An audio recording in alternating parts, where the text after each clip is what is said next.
ഒരെലി മാളത്തിൽ നിന്ന് പുറത്തേക്ക് വരികയാണ്. അത് മാളത്തിൻ്റെ വെളിയിലേക്ക് എത്താറായപ്പോൾ ആ മാളത്തിൻ്റെ വാതിലിൽ ഒരു പൂച്ചസാർ ഉലാത്തുന്നത് കണ്ടു. തൻ്റെ ജീവൻ അപകടത്തിലാണെന്ന് മനസ്സിലാക്കിയ എലി വീണ്ടും മാളത്തിലേക്ക് തന്നെ വലിഞ്ഞു. എന്നിട്ട് അവൻ്റെ ഒരു കൂട്ടുകാരൻ എലിയെ വിളിച്ചു. എന്നിട്ട് പറഞ്ഞു, നമുക്കൊന്ന് നടക്കാൻ പോയാലോ.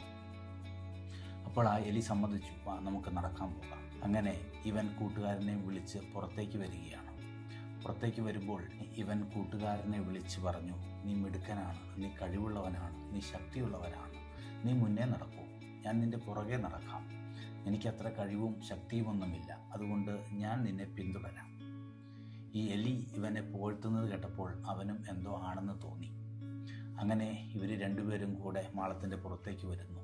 മറ്റേ എലി മാളത്തിൻ്റെ പുറത്തേക്ക് എത്തിയതും പൂച്ചസാർ ഇവനെ ചാടിപ്പിടിച്ച് അകത്താക്കി. ഒരു ഇരയെ കിട്ടിയ സന്തോഷത്തിൽ പൂച്ചയുടെ വഴിക്ക് പോയി.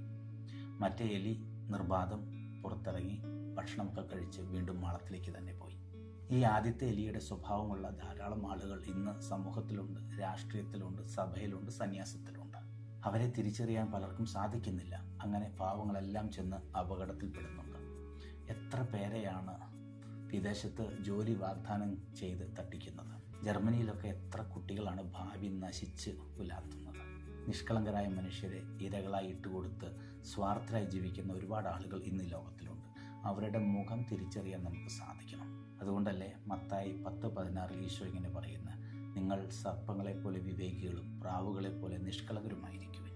നമ്മയൊക്കെ മറ്റുള്ളവരുടെ മുമ്പിലേക്ക് ഇരകളായി ഇട്ടുകൊടുക്കുന്നവരെ തിരിച്ചറിഞ്ഞ് നിഷ്കളങ്കരായി ജീവിക്കാൻ നമുക്ക് പരിശ്രമിക്കാം.